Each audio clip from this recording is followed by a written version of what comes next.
Bonsoir bien-aimés et bienvenue à la première séance de nos 5 jours consacrés au couple en ce mois de décembre. L'idée de ce programme étant de passer l'an 2025 dans de meilleures conditions.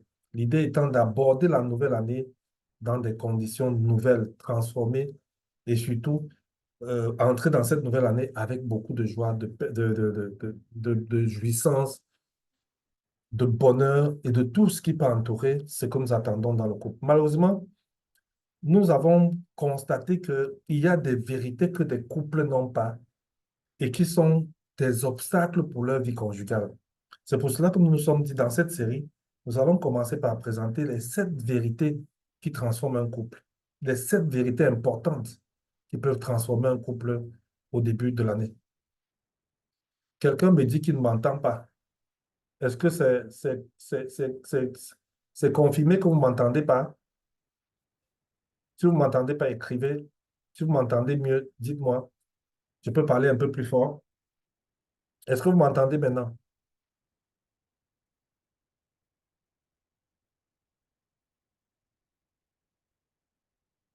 OK. Donc, on va continuer. Euh, on va essayer au maximum pour que vous entendez le maximum. Est-ce que vous m'entendez maintenant? Martine dit qu'elle m'entend. Est-ce que les autres m'entendent?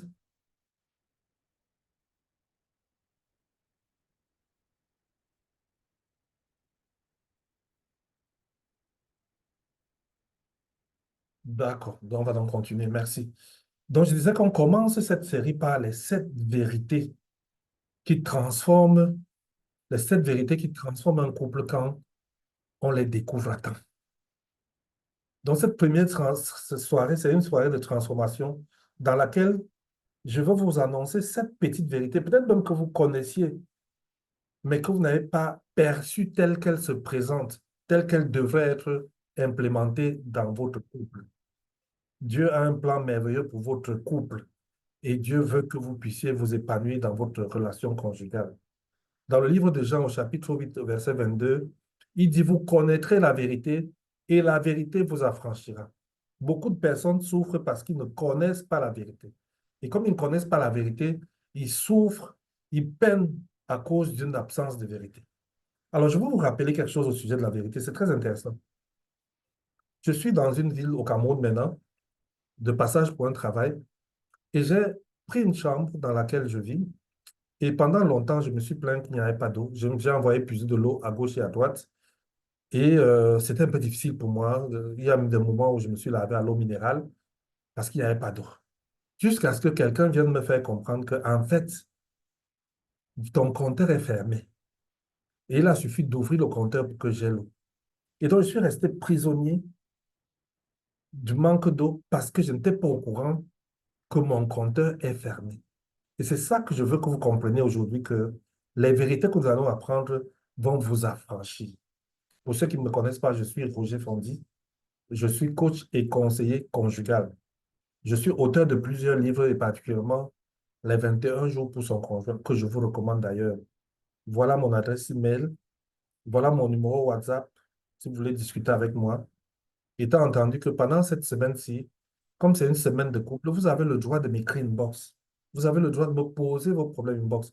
Vous avez le droit de me situer sur votre propre situation conjugale pour que je sois plus efficace dans l'accompagnement que je peux vous apporter. Donc, considérez que c'est une semaine de coaching gratuit que vous allez recevoir ici. Profitez-en, parce qu'après, ce ne sera plus la même chose. Donc, je laisse cet écran quelques minutes pour que vous puissiez voir, que vous puissiez noter le numéro qui est là. Le numéro qui est affiché à l'écran, c'est mon numéro WhatsApp. Vous pouvez m'écrire à ce numéro, c'est le numéro professionnel WhatsApp. Ceux qui ont déjà mon ancien numéro, vous pouvez aussi m'écrire dans ce numéro. Mais si vous n'avez pas mon ancien numéro, utilisez celui-ci. C'est là où je fais mon accompagnement, c'est là où je fais les coachings. Donc, ceci dit maintenant, entrons dans le vif du sujet. Pourquoi cette soirée est importante? Pourquoi cette première soirée est importante? Parce que la transformation commence par la lumière. La transformation commence par l'éclairage. La transformation commence par le fait que ce qui était touffu, ce qui ne se voyait pas, commence à se voir. Et beaucoup de couples aussi souffrent aujourd'hui parce qu'ils ne voient pas quel est le problème. C'est-à-dire que chaque fois qu'ils ont posé le problème, ils se sont rendus compte, après avoir résolu celui-là, que ce n'est même pas ça le problème. On tourne en rond. On a cru que c'était le vrai problème. On s'est mis à le résoudre. Et puis, on se rend compte que ce n'est pas le problème. Et en fait, la plupart des couples aujourd'hui travaillent surtout sur les symptômes. Ils essaient de résoudre les symptômes sans toucher le cœur du problème. Parce que quand vous avez touché le cœur du problème, les symptômes vont partir d'eux-mêmes. C'est comme si tu disais que tu as la fièvre. Et tu disais que tu as la fièvre. Et tu te mets à travailler pour soigner ta fièvre. Tu travailles pour soigner ta fièvre, tu perds ton temps. Tu perds ton temps parce que en travaillant sur la fièvre, tu ne seras pas soigné. Tu ne seras pas soigné. Tu auras soigné le symptôme, mais tu n'auras pas soigné le problème. Tu n'auras pas soigné le problème. J'ai dit tout à l'heure que si quelqu'un entre vraiment sur le thème, c'est-à-dire que quelqu'un a ouvert son micro, il nous dérange avec son micro ouvert. Merci. Donc, tant qu'on ne connaît pas la source du problème et qu'on est en train de traiter les symptômes, on perd le temps. C'est comme si quelqu'un vous dit qu'il a la fièvre et vous faites baisser sa température parce que le, le thermomètre a montré 42. Vous lui faites baisser la température, ça ne soigne pas forcément le mal qui est là. Et le danger des zones que j'appelle les zones aveugles, on appelle ça les angles morts. C'est les endroits où vous n'imaginez pas que c'est là où le problème peut venir. C'est ça qui crée souvent plus de malentendus dans le couple. Et c'est ça qui fait aussi qu'il y a souvent beaucoup de blessures, on en parlera tout à l'heure, des blessures que les conjoints infligent aux autres sans se rendre compte. Parce que vous pouvez aimer quelqu'un sincèrement, profondément, grandement, et le blesser quand même, hein. Vous pouvez aimer quelqu'un et être quelqu'un qui le blesse malgré tout, le blesser profondément sans vous rendre compte. Donc aujourd'hui, je veux vous aider à voir ce que vous ne voyez pas encore. À voir ce que vous ne voyez pas encore. Dans Éphésiens 5, le verset 13, la Bible dit, mais tout ce qui est condamné est manifesté par la lumière, car tout ce qui est manifesté est lumière. Je veux qu'on apporte la lumière à tout ce qui manque. Donc, je vais énumérer 7 vérités principales, et c'est sur ces vérités-là que nous allons avoir à discuter tout à l'heure. Et vous allez voir que ces vérités-là, parfois, elles vous ont échappé. Première vérité, on ne vit pas en couple avec l'intention. Les bonnes intentions ne suffisent pas pour mener une vie conjugale conforme. Les connaissances ne suffisent pas, mais c'est la vérité qui permet de vivre une vie conjugale harmonieuse. Les bonnes intentions sont souvent des pièges. On peut aimer sincèrement, on peut vouloir bien faire, on peut être de bonne foi, mais malgré tout, on peut être quelqu'un qui blesse l'autre par ignorance. On peut être quelqu'un qui blesse l'autre par maladresse. Les intentions ne suffisent pas à construire un couple solide. Ce n'est pas ce que tu penses qui fait le couple, mais c'est ce que tu fais, la vérité que tu apportes qui va permettre au couple de fonctionner. C'est pas ce que tu tournes dans ta tête, parce qu'il y a des gens qui ont de très bonnes intentions pour leur couple. Mais disons-leur aujourd'hui, au moment où nous passons notre première journée, que c'est la vérité qui crée la sécurité. C'est la vérité qui crée la sécurité. C'est la vérité qui apporte la sécurité. Les illusions mènent à la souffrance. Parfois, tu as besoin de voir les choses telles qu'elles sont au lieu de continuer à rêver, au lieu de continuer à rester dans les bonnes intentions. La réalité conjugale se vit dans le réel, pas dans ce que tu espères. Assez souvent, quand je coach des couples, je leur dis, arrêtez de penser aux images que vous aviez au début sur votre couple. Votre couple, c'est ce qu'il est aujourd'hui. C'est tel que vous êtes aujourd'hui. Ton mari est ce qu'il est aujourd'hui parce que tu rêves qu'il soit. Ta femme est ce qu'elle est aujourd'hui parce que tu penses qu'elle devrait être. Si tu ne commences pas le travail de restauration de ton couple en partant sur cette vérité que mon conjoint est ce qu'il est maintenant là où je le vois, tu te trompes large. Parce que si tu continues à rêver qu'il sera slim, elle sera comme tu l'avais rêvé, tu perds ton temps et tu es dans l'illusion permanente. Et quand cette vérité manque, quels sont les signes pour que vous puissiez vous reconnaître? On minimise les problèmes. On dit ça va aller. Alors que c'est grave, on dit ça va aller. On pense que donc ça va aller parce qu'on a les bonnes intentions, ça va aller seul. Ça ne peut pas aller seul. Ça ne peut pas aller seul si vous ne prenez pas vous ne prenez pas l'engagement de poser les choses au sol. On nie les tensions. Il y a des gens comme ça dans les relations conjugales, comme les flegmatiques. Ils vont nier pour éviter la confrontation. Ils vont fuir. La semaine passée, j'ai fait une masterclass sur comment vivre avec quelqu'un qui fuit les discussions. Comment vivre avec quelqu'un qui fuit les discussions? On peut en reparler plus tard. Les signes qui vous manquent, la vérité dans votre couple, c'est qu'on cache ses faiblesses à l'autre. Quand tu commences à cacher tes faiblesses parce que tu as peur de ce qu'il va dire de tes faiblesses, alors vous ne vivez pas dans la vérité. Quand vous commencez à vivre sur les apparences, surtout devant les autres. Je voyais une vidéo dernièrement, ça circule sur TikTok là. Tu vois un couple qui se bat, et c'est grave dans leur couple, ils se battent, ils s'insultent, ils se jettent les coussins et tout, les chaussures et tout. Et puis, pap, il y a un voisin qui toque, qui dit, mais j'entends du bruit ici, qu'est-ce qui se passe ici? Les deux se remettent, ils se remettent bien là, ils s'habillent bien. Et ils viennent dire, non, non, ça va, on est tranquille, ça va, il n'y a rien, on causait seulement. Vous mentez vous-même. Quand vous faites ce genre de choses, vous vous mentez vous-même. Vous êtes dans l'illusion. Et je voulais que ce soit la première vérité que tu entendes. Arrête de vivre dans l'illusion. Entre dans la vérité. Et je voulais te demander, au moment où nous démarrons, quel est le domaine de ta vie dans lequel toi et ton mari, toi et ta femme, vous vivez dans l'illusion? Quel est ce domaine dans lequel, en vérité, vous êtes dans l'illusion? Quelle est la vérité que vous avez peur de regarder en face? Je te suggère, je te dis que toute cette semaine, je suis à ta disposition. Je te suggère, s'il y a une vérité que tu estimes trop forte pour que votre couple puisse regarder en face, parle-moi inbox. J'ai donné mon numéro au début pour que tu puisses me parler inbox. Viens, on en parle inbox et on voit comment tu peux aborder ça avec ton conjoint pour que tu puisses sortir enfin de l'illusion, pour que tu puisses arrêter de vivre dans l'illusion. Donc, je récapitule pour ceux qui ne font qu'arriver là. Première vérité, sortir de l'illusion, entrer dans la vérité. Et la question, c'est quel est le domaine dans lequel toi et ton conjoint, vous vivez dans l'illusion? Vous croyez que vous bluffez les voisins, vous croyez que vous bluffez la famille, vous croyez que vous bluffez les amis, mais vous êtes dans l'illusion. Et dernière chose que je disais à ce sujet, s'il y a une vérité dont tu as peur de regarder en face avec ton conjoint, apporte-la, on regarde ça ensemble. Apporte cette vérité, on va la regarder ensemble. Apporte cette vérité, on regarde ensemble. Apporte cette vérité qui te dérange. Je rappelle encore une fois de plus que ceux qui viennent d'arriver, s'il vous plaît, désactivez vos sons parce que vous dérangez les autres. Les autres sont en train de suivre tranquillement, désactivez vos sons. Parce que quand vous arrivez, qu'on commence à entendre le bruit autour de vous, comment on va dire ça, vous embarrassez ceux qui sont en train de suivre. Deuxième vérité, on va voir la deuxième vérité, on ne change pas son conjoint. Je vois que cette vérité, vous deviez la savoir. Vous devez savoir que on ne change pas son conjoint.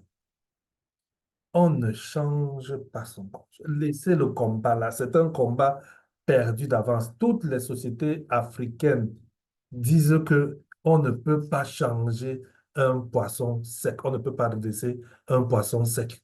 Tu ne peux pas changer ton conjoint. Ma sœur, ne, ne t'enferme pas dans cette illusion. Tu vas laisser tes plumes. Je suis arrivé à Bolova pour un travail et j'ai rencontré une dame qui était en difficulté.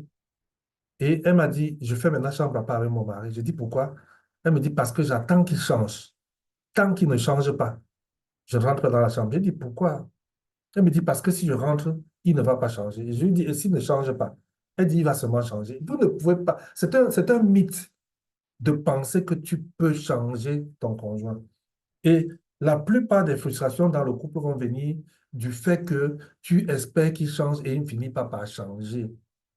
La première vérité disait de sortir de l'illusion, entrer dans la vérité. Si tu as épousé un menteur, c'est un menteur. En attendant que Dieu le change, toi, tu n'y peux rien. C'est pas la peine d'accumuler le travail, de mettre autant d'énergie parce que tu veux transformer ton conjoint. Non, non, non, non, non, non. Quand Dieu vient dans un couple pour le transformer, il transforme chaque individu lui-même. La Bible dit d'ailleurs, ôte d'abord la poutre qui est dans ton œil. Ôte d'abord, premièrement, la poutre qui est dans ton œil. Pourquoi? Parce que l'effort que tu fais personnellement à ôter la poutre de ton œil touche le cœur de Dieu pour que lui touche le cœur de ton conjoint. Donc, au lieu de focaliser sur les défauts de ton conjoint, travaille d'abord sur tes propres défauts. Montre à Dieu ta sincérité à t'améliorer et Dieu se chargera d'améliorer ton conjoint. Dieu se chargera de toucher le cœur de ton conjoint. Parfois même, je vous dis quelque chose qui est intéressant là, parfois le conjoint, en voyant l'effort que tu fais pour t'améliorer, face à lui qui n'est pas amélioré, commence aussi à faire des efforts. La dernière fois, j'ai raconté l'histoire d'une femme dont le mari était un ivrogne. Il l'a dérangé terriblement avec son ivrognerie. Qu'est-ce qu'elle a fait? Elle a rendu grâce à Dieu. Elle a dit, la Seigneur dit de rendre grâce en toutes circonstances. Elle a rendu grâce à Dieu. Elle a accepté son mari. Et c'est important que je souligne le mot accepter. Accepter ne veut pas dire qu'elle approuvait l'ivrognerie, mais elle a dit, c'est mon mari, je l'accepte. Elle a dit à Dieu, je l'accepte. Elle a commencé à chercher à vivre avec lui de manière à être heureuse malgré tout. J'ai bien dit heureuse malgré tout. Donc, il n'y a aucune raison d'être heureuse, mais elle trouve un moyen d'être heureuse dans cette relation. Et elle a donc commencé à suivre des enseignements. Elle s'est fait accompagner. Et un jour, cet ivrogne, en fouillant les armoires, est tombé sur un document de formation qu'elle suivait où on lui expliquait comment elle peut être heureuse avec un mari qui est ivrogne. Et il a été tellement touché, il a été tellement ému de voir l'effort d'acceptation que sa femme fait pour pouvoir vivre avec lui, au point de se former pour être capable de l'aimer malgré tout. Il a été totalement bouleversé. Depuis le jour-là, il a arrêté avec l'ivrognerie. L'ivrognerie n'est plus son partage. L'ivrognerie n'est plus son partage.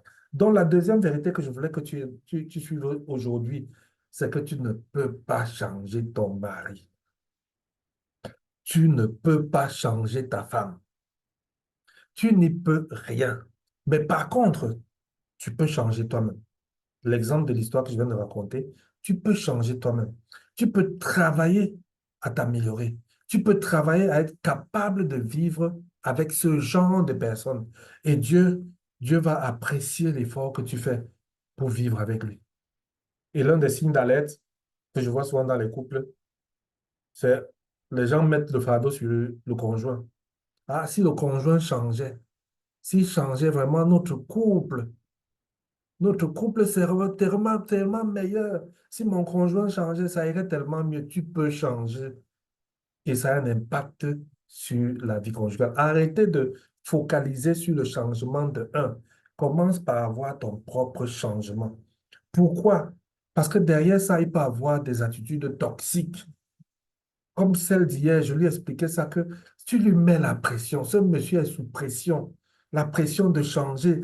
Tout le matin, tu sors, c'est ça. Tu rentres, c'est ça. Elle était allée voir le pasteur parce qu'il faut que son mari change. Elle a vu des conseils, il faut que son mari change. Elle n'a vu personne pour dire comment je peux vivre heureuse avec mon mari comme il est là. Elle n'a vu personne pour ça. Parce que pour elle, elle avait déjà une idée de ce qui doit se faire, ce que la Bible appelle la connaissance du bien et du mal. Elle connaissait déjà la solution. La solution, c'est que son mari change. Mais Dieu n'est pas là. Dieu peut même permettre que ton conjoint soit comme il est parce qu'il veut te transformer toi, parce qu'il veut travailler ta patience, parce qu'il veut que toi, tu changes. Il veut que toi, tu travailles sur ton propre changement, que tu te développes toi-même. Donc, les reproches répétés, les ultimatums, je vais quitter la chambre, je ne te parle plus, ainsi de suite, ça n'aide pas. Ça n'aide pas. Et dans chaque vérité que je partage ce soir, je te pose toujours la question de savoir quelle attitude tu penses que tu as eue et qui contribue à créer les tensions entre toi et ton conjoint. Autrement dit, qu'est-ce que Dieu veut d'abord changer en toi? Puisque notre vérité, c'est que on ne change pas son conjoint, mais on change soi-même. Qu'est-ce que tu penses qu'aujourd'hui, à l'heure où nous parlons, Dieu veut que toi, tu changes? Quelle est la vérité que Dieu veut changer en toi? en ce moment-ci. Note cela, à moins que tu sois de ceux qui vont regarder le replay, note cela. Ça va te permettre de répondre à ces questions. En passant, j'ai dit à ceux qui participent à notre programme qu'il fallait avoir son bloc-notes pour prendre des notes pendant la semaine. C'est une semaine de 5 jours où chaque jour, il y aura un nouvel enseignement édifiant, un nouvel enseignement de transformation. Troisième vérité, l'amour n'empêche pas la maladresse. Il y a beaucoup j'entends ça en tant que coach, des personnes qui viennent se plaindre. Est-ce qu'on peut aimer quelqu'un et lui faire ce genre de choses? Est-ce que si quelqu'un t'aime, il peut te faire ça? L'amour ne suffit pas, ma chère. L'amour ne suffit pas, mon cher. Beaucoup de personnes vous aiment, mais font des erreurs. C'est pas parce qu'ils t'aiment qu'ils deviennent plus sages. C'est pas parce qu'ils t'aiment qu'ils deviennent plus raffinés. C'est pas parce qu'ils t'aiment qu'ils euh, sait éviter de te blesser. On peut blesser son conjoint sans le vouloir parce qu'on manque de sagesse. On peut dire des paroles qui frustrent son conjoint sans le savoir. Donc, le fait que quelqu'un t'aime ne lui donne pas la connaissance. Arrêtez ça aussi. L'amour n'empêche pas que ton conjoint soit maladroit. Tu peux avoir un conjoint maladroit. Tu peux être avec quelqu'un qui, lui, est maladroit. Mais ça ne veut pas dire qu'il ne t'aime pas. Il t'aime, mais il est maladroit. C'est important de l'intégrer. Quand tu l'intègres, tu es plus tranquille avec ça. Parce que tu vois que ce n'est pas de sa faute. Il fait des choses, l'ignorance l'amène à poser des mauvais actes. Donc, je veux que tu remettes d'abord ça en tête. Il peut m'aimer et ne pas être habile. Il peut m'aimer et ne pas être compétent. Il peut m'aimer et ne pas avoir la connaissance. J'ai discuté avec les célibataires la semaine dernière et on parlait du projet de vie. Et il y a une qui m'a demandé, mais ici, il n'a pas de projet de vie, est-ce que ça veut dire qu'il est sérieux? Je lui ai dit oui. Il y a beaucoup de gens qui ont beaucoup de qualités, mais qui n'ont pas forcément la connaissance d'un certain nombre de choses. Toi, quand tu vas sortir de ce échange que nous sommes en train de faire, de ce message que je suis en train de passer, tu auras accru ta connaissance et cette connaissance-là va t'amener à ne plus commettre certaines fautes. Par exemple, pour cette vérité, tu vas arrêter de juger l'amour de ton conjoint par ses maladresses ou par ses adresses, en te disant, il peut m'aimer et ne pas savoir comment l'exprimer. Gary Chapman n'a pas écrit le langage d'amour pour dire aux gens qu'il n'aiment pas. Quand Gary Chapman écrit les 5 langages de l'amour, l'idée est de dire aux gens, voilà comment ton conjoint aimerait être aimé. C'est si tu fais ça que il comprendra qu'on l'aime. Si tu poses tel genre d'acte, si tu achètes tel genre d'attitude, là, il comprendra que tu l'aimes. Mais il n'a pas dit que tu ne l'aimes pas avant de le faire. Mais il est en train de te montrer que l'amour, tu peux aimer quelqu'un et ne pas savoir comment exprimer cet amour. Tu peux aimer quelqu'un et être incapable de le montrer de manière claire. C'est très possible. Et c'est important que nous puissions le comprendre. Puissions le comprendre. Il faut le comprendre. Reconnaître que mon conjoint, il m'aime, mais il réagit d'une certaine façon. Il ne fait pas exprès, il a besoin. Il a besoin. Quand le comportement du conjoint devient nocif, ce n'est pas c'est pas une marque d'amour, hein. Je n'ai pas parlé de comportement nocif. Moi, je parle de l'amour pour dire que quelqu'un peut t'aimer et être maladroit. Mais quand quelqu'un a un mauvais comportement, un comportement nocif, ça se gère par d'autres choses. Par d'autres choses. Quelqu'un peut t'aimer avoir comment on dit ça? Avoir des liens. Quelqu'un peut t'aimer avoir il y a une expression pour dire ça. Être dépendant. Être dépendant d'un certain nombre de choses. Ce que moi je veux montrer, c'est que le fait qu'il soit incompétent, qu'il ait des incapacités, ne veut pas dire qu'il ne t'aime pas. Ça ne veut pas dire qu'il ne t'aime pas. C'est pour ça que je veux dire aujourd'hui que l'amour n'empêche pas que quelqu'un soit maladroit. Ça n'empêche pas qu'il soit maladroit. La maladresse va faire que quoi? Il va te faire du mal. Il va poser des actes qui te frustrent. Il va imposer des actes qui te démotivent. Tu vas te demander, mais est-ce que la personne, c'est même vrai, vrai? Comment ça peut se faire que il me se comporte comme ça? Et je voulais te parler à toi aussi. Toi qui es là, ton conjoint n'est pas là. Ton comportement peut trahir l'amour que tu as pour lui. Je veux dire que tu peux Je vous l'aimer. ai déjà parlé de quelque chose, c'est-à-dire, je ne croyais pas que je suis là pour travailler à votre place. Je me lève le matin, je lave les assiettes, je fais les trucs. S'il vous Je ne plaît. fais que vous dire ça. Celui qui sait qu'il ne travaille plus, rangez vos sacs. Je ne veux pas voir quelqu'un transporter l'eau le matin pour dire qu'il met dans la route. Je ne veux pas voir quelqu'un se lever On le a matin et dire compris. qu'il a oublié de laver la gamelle. Ou son On a sac de compris. gamelle à les fumer ou quoi que ce soit. On a compris. Maintenant, il faut éteindre le micro, s'il vous plaît. Éteignez le micro pour nous permettre de continuer. Est-ce qu'on peut continuer?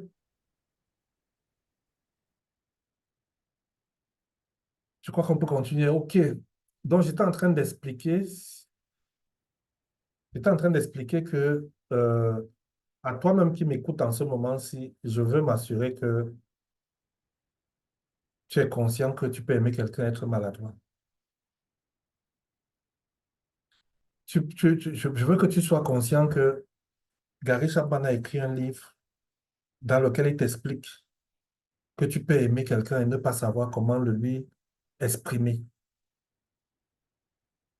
C'est-à-dire que le fait que ton cœur batte pour lui ne veut pas dire que tu réponds à ses besoins émotionnels. Tu peux avoir un cœur pour lui, mais poser des actes qui ne correspondent pas à sa définition de l'amour.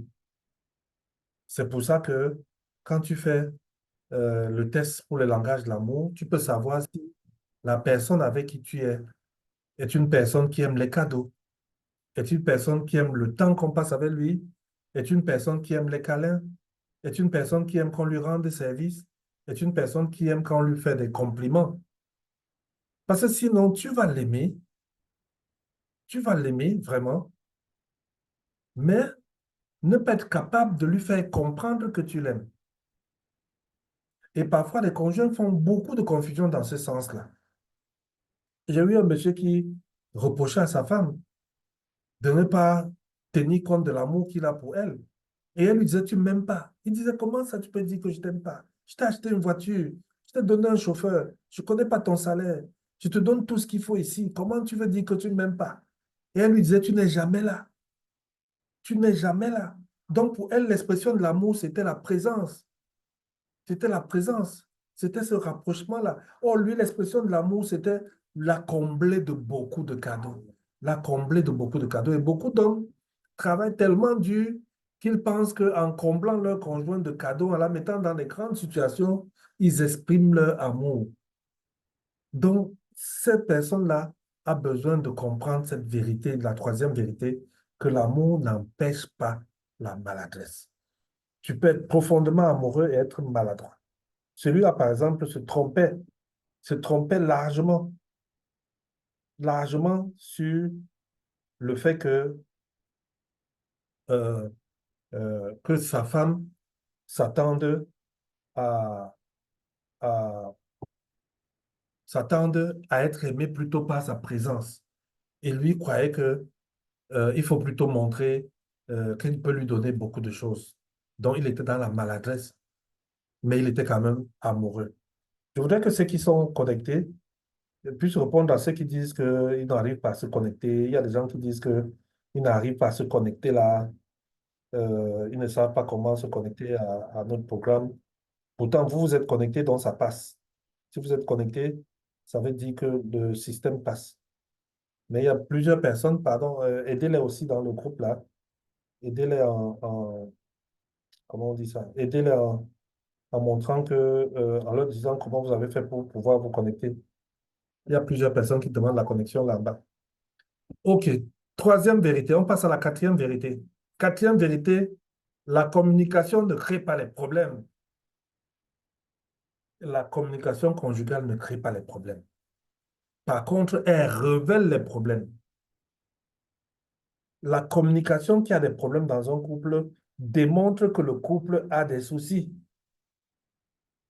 Quand il y a des problèmes dans un couple, quand vous voyez couple pour qui la communication est compliquée, c'est que le couple a des soucis. Parce que la discussion ne naît pas de ce qu'on dit. La discussion naît même parfois de ce que nous avons intérieurement. C'est-à-dire que tu dis ta part, l'autre entend autre chose. Il entend autre chose.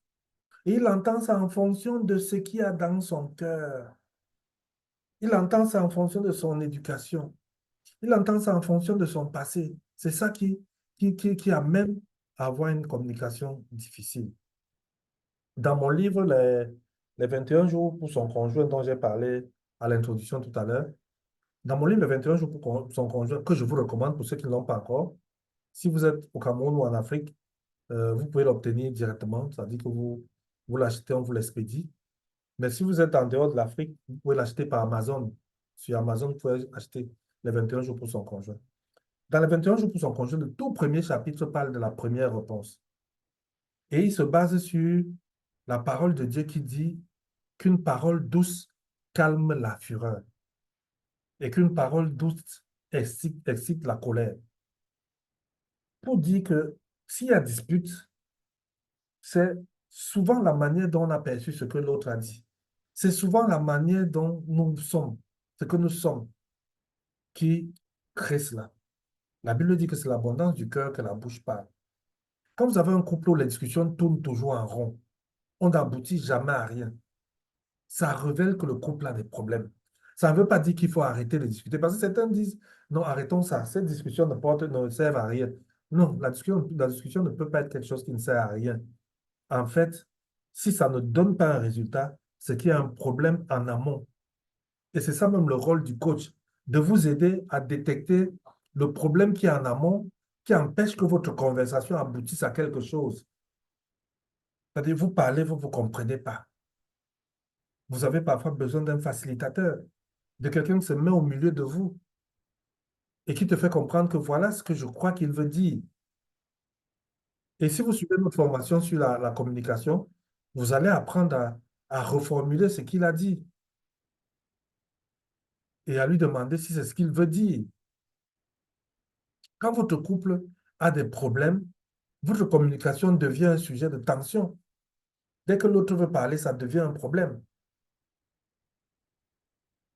Vous avez plein de non-dits. Quand quelqu'un arrive là, il a déjà sa petite idée.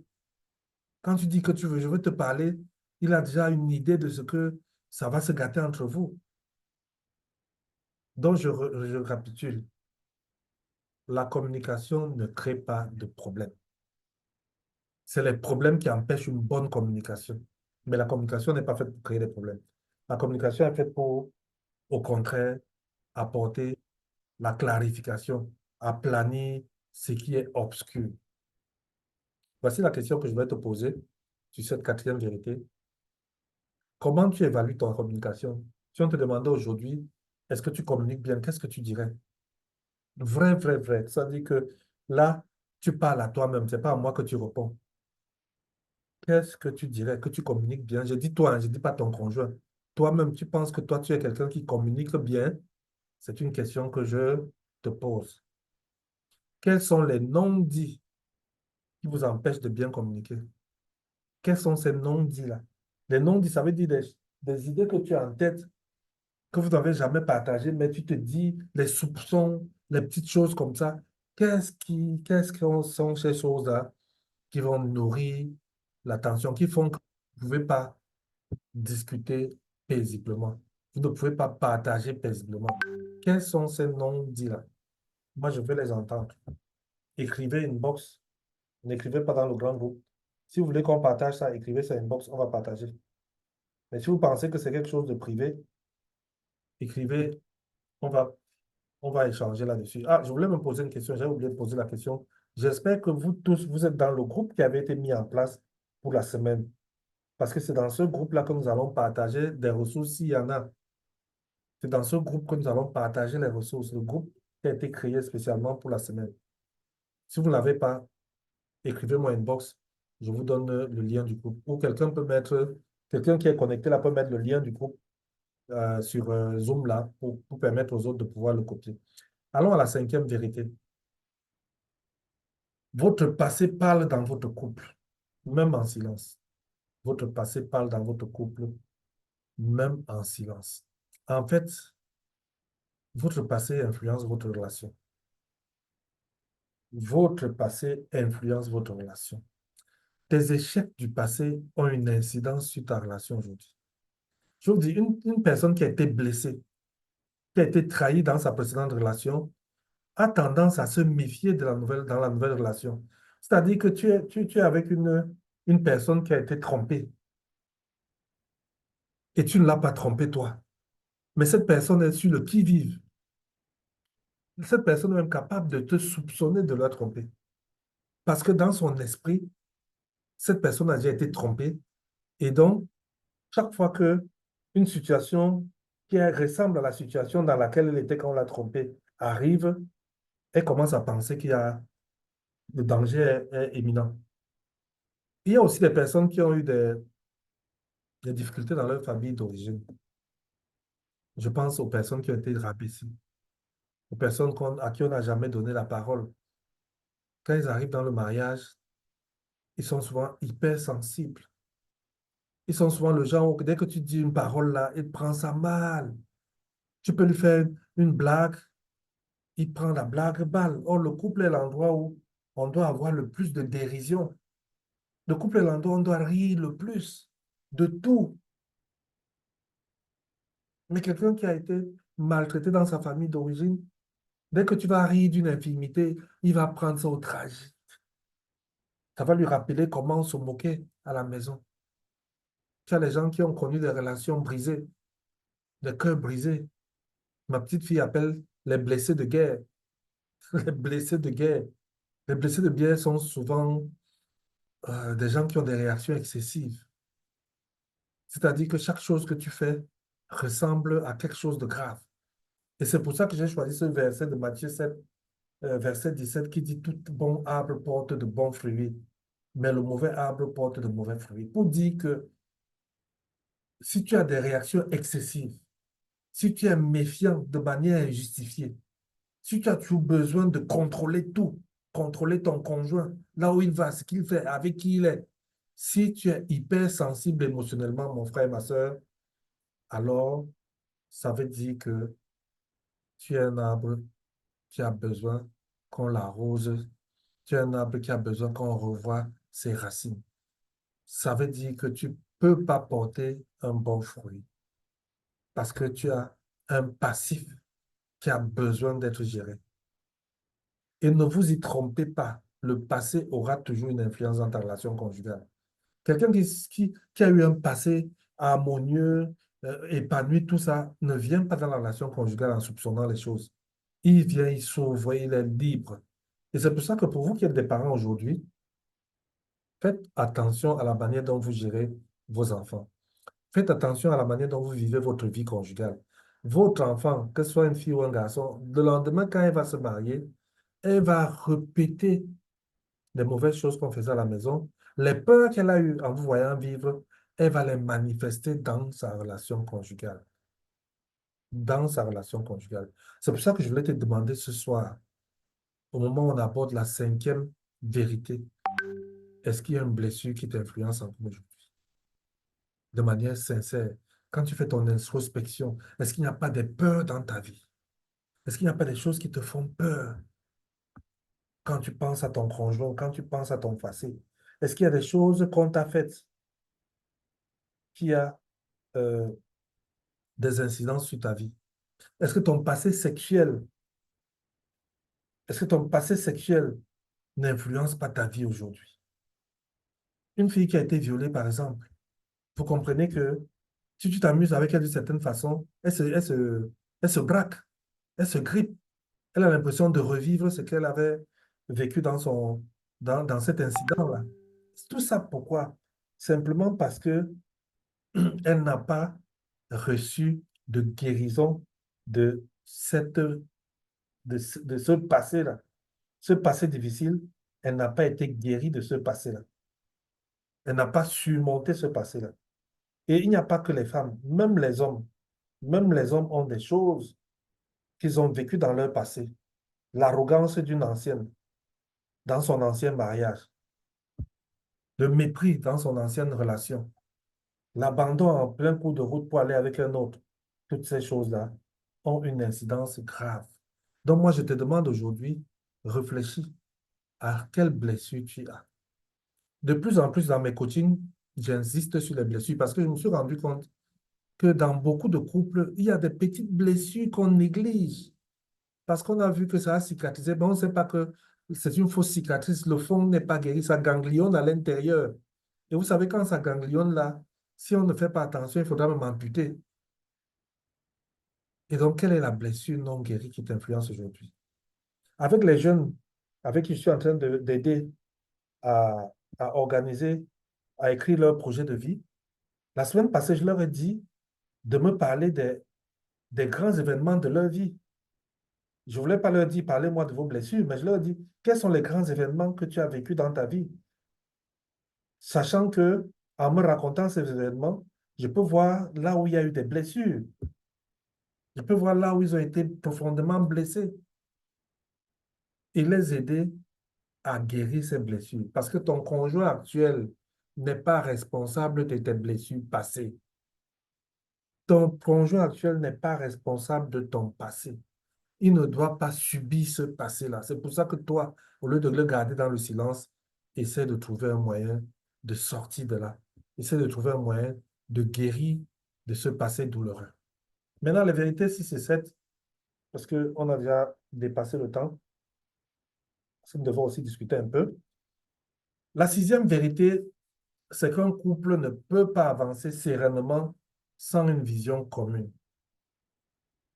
Nous avons dit que aimer n'est pas suffisant. Nous réitérons encore, aimer n'est pas suffisant. Vous pouvez être un couple de deux personnes qui s'aiment profondément, fusionnellement, mais avoir des difficultés parce qu'il n'y a pas une direction.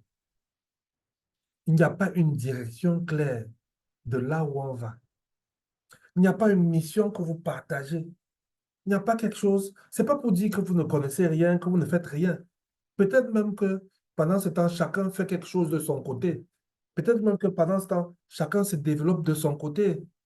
Dans le livre de Proverbes, la Bible dit que sans vision, le peuple périt. Parce que chacun va de son côté. Chacun suit sa propre voie. Quand un couple n'a pas de vision, en général, on voit la routine. On voit la monotonie. Monotonie quotidienne.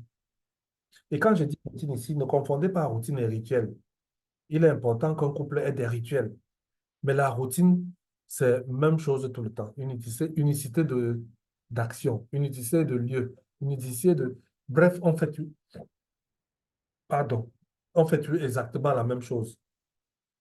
Dans un couple, il n'y a pas de vision. Vous allez voir qui gère le quotidien.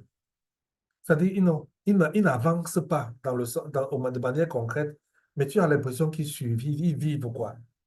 Métro, boulot, dodo. On appelle ça le mythe de Sisyphe. Métro, boulot, dodo. Tu dors, tu te réveilles le matin, tu prends ton bain, tu prends ton petit déjeuner, tu vas au travail, tu reviens le soir, tu prends ton bain, tu manges, tu dors. Et puis le lendemain, tu recommences la même chose. On va aussi avoir comme signe dans ce genre de couple le fait qu'il n'y ait pas de projet. Le fait qu'il n'y ait pas de projet. Le fait qu'il n'y ait pas de projet.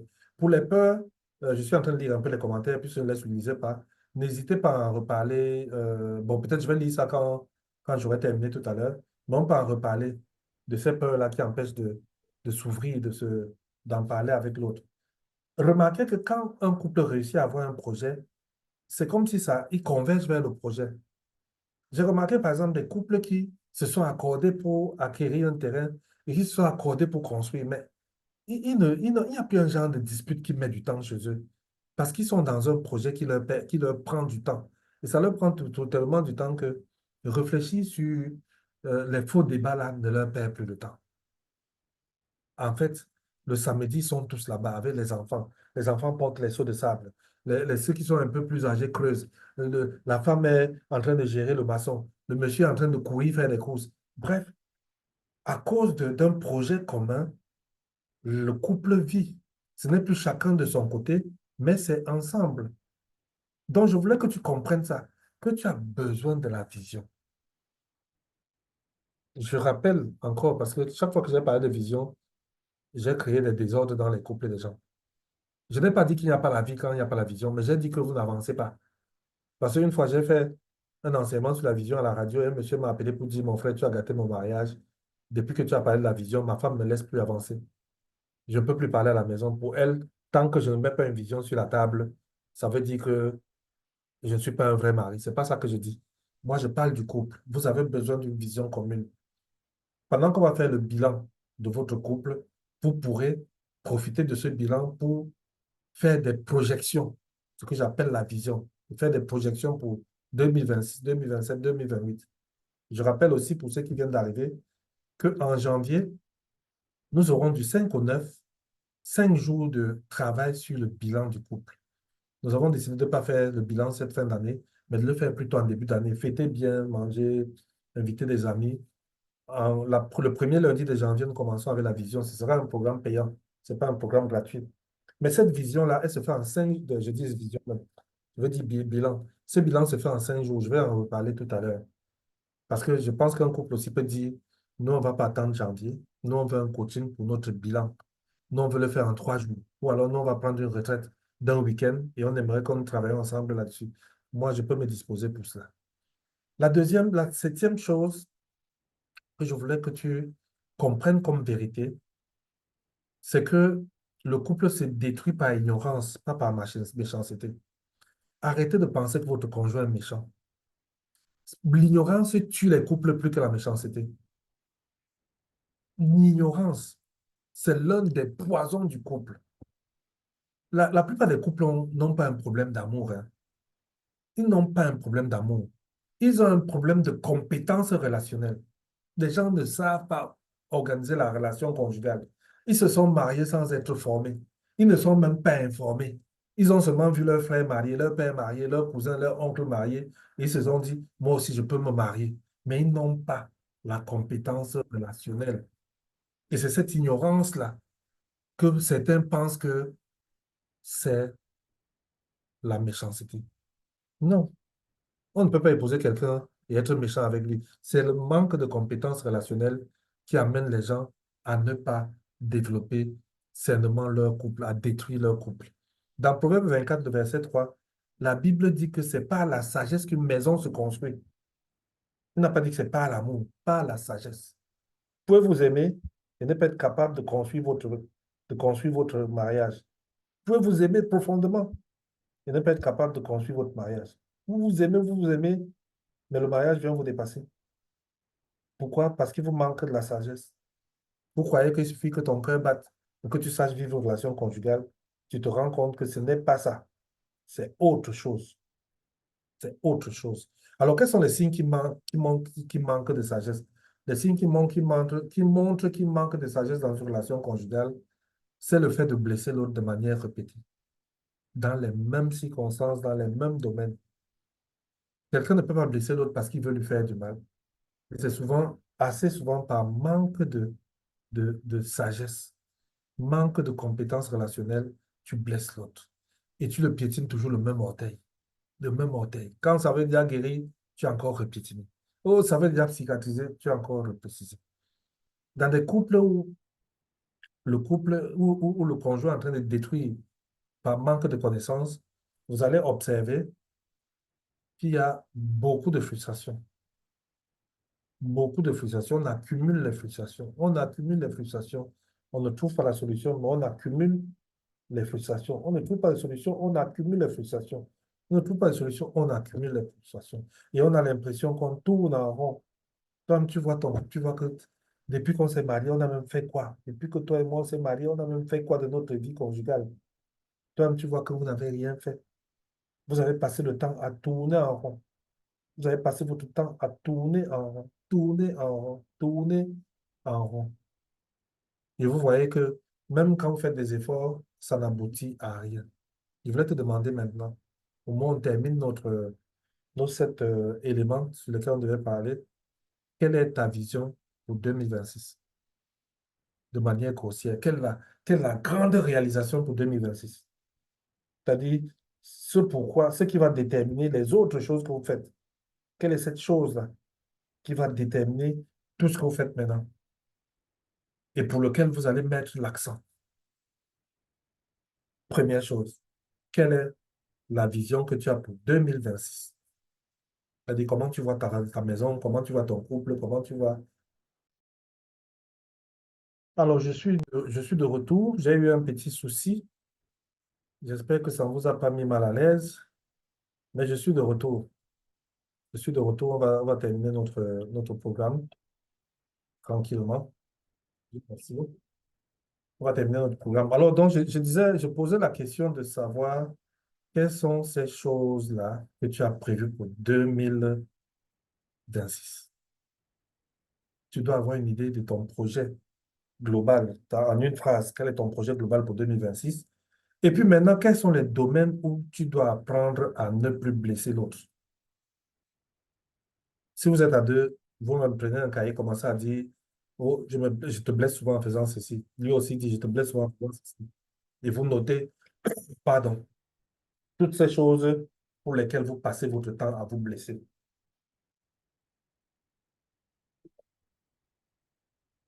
Et vous prenez l'engagement. Si vous voulez, on peut en parler une box après. On peut en parler une box sans problème. Maintenant, je t'ai parlé de la vérité. C'est cette vérité-là. J'ai fait l'effort d'en parler. On a essayé de les mettre en lumière. Parce que parfois, tu ne les vois pas. Mais je veux te dire que si parmi les sept vérités, tu as vu une qui est vraiment forte dans ton couple, ne te dis pas que c'est une faiblesse pour vous. Dis-toi que c'est le début de la guérison. Souviens-toi que quand tu vas à l'hôpital, la première chose que le médecin fait, c'est le diagnostic. C'est-à-dire que pour guérir, on commence par le diagnostic. On commence par faire un diagnostic. Et donc, cette vérité que nous venons d'apprendre là, c'est cette vérité. Elles ne sont pas là pour accuser les gens, mais elles sont là pour préparer la restauration. Elles sont là pour préparer une nouvelle vie. Elles sont là pour préparer une nouvelle vie. Elles sont là pour te préparer à passer à une autre dimension. La Bible dit bien, vous connaîtrez la vérité et la vérité vous affranchira. Donc la connaissance de la vérité ne devait pas vous faire du mal. Ne vous sentez pas accusé, ne vous sentez pas faible parce que vous avez découvert que cette vérité était vraie dans votre relation conjugale. Mais dites-vous, Dieu m'a révélé quelque chose. Il m'a révélé quelque chose. Il veut que je prenne conscience de quelque chose que je viens de découvrir là. Et il veut que ce soit la porte d'entrée pour le changement, pour la reconnexion, pour pouvoir planifier 2026 de manière optimale. Assez souvent, quand on termine un programme comme celui-ci d'aujourd'hui, on a entendu des choses. Il y a des choses qui nous ont touchés, il y en a qui ne nous ont pas touchés. Et puis, on quitte la réunion en se disant, on va faire mieux. Non, on ne quittait plus la réunion en disant, on va faire mieux. Quitter la réunion en posant, en mettant en place ce qu'on appelle un plan d'action. Quel est le prochain pas que je vais faire? Pas, OK, je vais m'améliorer. C'est très vague. Les couples font plein de séminaires en disant, oh, vraiment, on a été bénis, hein, le Seigneur a été à l'œuvre, et puis on va s'améliorer. Et puis après, on ne voit rien. On ne voit rien. On ne voit rien. Pourquoi? Parce que la démarche gagnante, c'est d'avoir un premier pas que tu vas marquer. Tu dis, ce que je viens d'apprendre là, il faut que quelque chose change dans ma vie. En termes, je commence à faire quelque chose, ou bien j'arrête de faire quelque chose, ou alors je planifie quelque chose. Mais en tout cas, aujourd'hui, pas demain, pas après-demain, tu dois décider de quelque chose qui doit changer dans ton couple. Ce n'est pas une affaire oh, je vais m'améliorer, non. Comment laisser en 2025, c'est cette vérité qui était un problème dans ton couple et démarrer 2026 avec autre chose. On a encore 3 semaines pour cela. Comment je peux faire pour en profiter? C'est pour ça que moi, personnellement, je te propose de faire un bilan.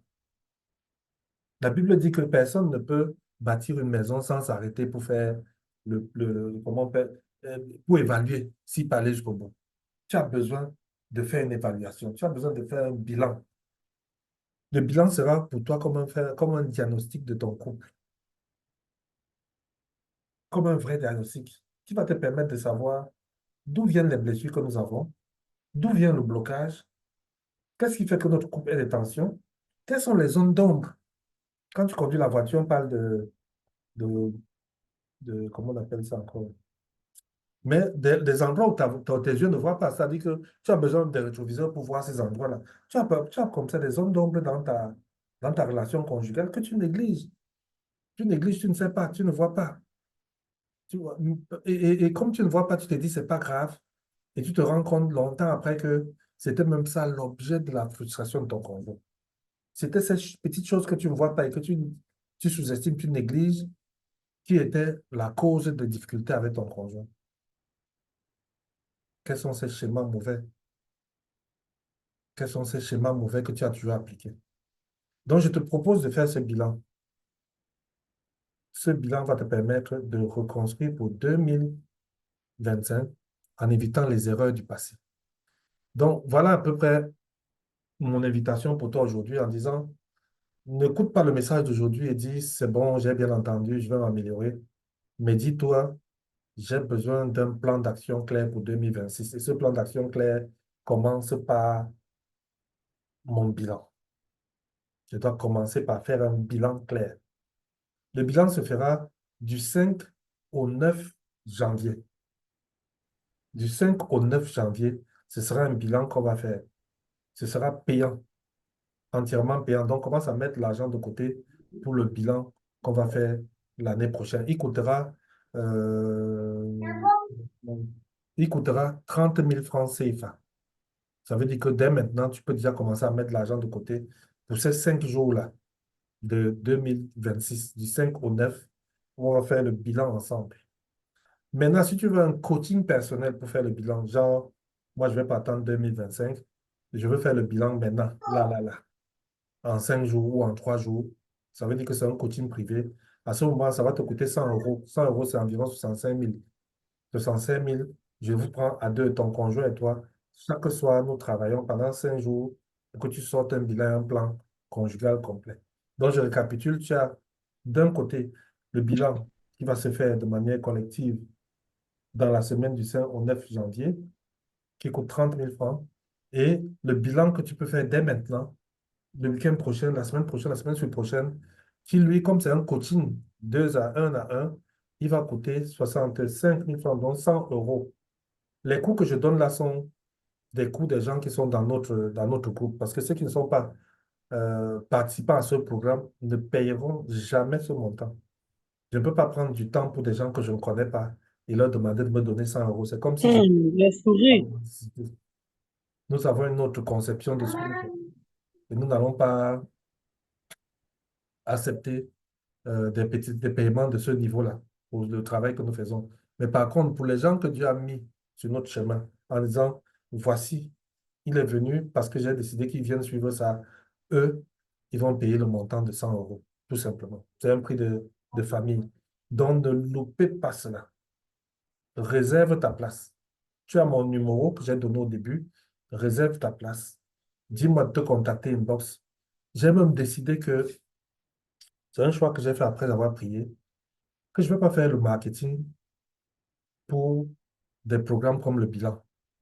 Je vais attendre les gens que Dieu a préparés. Les gens que Dieu a préparés vont chercher à trouver où est mon contact. Ils vont chercher à trouver comment se rapprocher pour pouvoir avoir l'information. Ce soir, je suivais une vidéo qui disait que une étude a démontré que si tu veux avoir le contact de quelqu'un, tu as besoin de moins de 6 intermédiaires. C'est-à-dire que si tu cherches au moins maximum 6 intermédiaires, tu as le contact de la personne. Donc, voilà un peu ce que je voulais partager avec vous aujourd'hui. Et demain, nous allons commencer la journée de mardi à 20 heures. Le thème sera communiquer sans se détruire. Les 5 erreurs qui tuent l'amour en silence. Pourquoi vous vous parlez sans vous comprendre? Les erreurs irréversibles de la communication conjugale. Ce sera demain à 20 heures. Vous avez été présent aujourd'hui. Vous étiez en retard, vous étiez à l'heure. Invitez d'autres. Invitez d'autres. La salle que j'ai réservée pour Zoom prend 100 personnes au minimum. 100. Donc, invitez d'autres. Dites-leur, vous étiez à un programme qui est intéressant. Ils sont attendus à ce programme. Ils sont attendus à ce programme. Et l'autre éducation, que je dois aussi vous donner au moment où on termine, c'est que quand vous allez dans la maison du Seigneur, quand vous allez dans un programme où on vous dit c'est un homme de Dieu qui fait un programme gratuitement pendant 5 jours, souvenez toujours que vous devez venir avec votre offrande. On ne vient pas devant le Seigneur les bras ballants. On vient avec son offrande. Donc, s'aimer avec joie dans l'œuvre, si c'est Famille Accueil que vous invite, s'aimer avec joie. Et je vous rappelle que si aujourd'hui nous sommes en train de faire ce programme, c'est parce qu'il y a quelqu'un qui a payé la connexion Zoom qui me permet aujourd'hui de donner aussi des programmes gratuits. Parce que s'il n'avait pas payé la connexion Zoom, je n'aurais pas accepté de faire un programme gratuit, sachant qu'il y aura la connexion à payer. Mais comme un d'entre nous a dit, OK, moi je vais payer, euh, moi je me sens donc couvert par son don. Et donc, je vous rappelle que si vous avez été béni aujourd'hui, s'aimer avec joie pour cette offre. Voilà nos numéros. Orange Money, Mobile Money, que vous soyez à l'international, au Cameroun ou dans un pays africain, vous pouvez s'aimer. Vous pouvez chercher à savoir comment réussir à s'aimer. N'hésitez pas à s'aimer, ça nous encourage, ça nous permet de payer les factures de connexion. Vous avez vu tout à l'heure, il y a eu une interruption de connexion. Ça permet de régler un certain nombre de sujets par rapport au ministère. Que Dieu vous bénisse et que ces 5 jours soient des 5 jours de transformation. Je vais donc arrêter l'enregistrement pour que nous puissions commencer la discussion pour ceux qui veulent discuter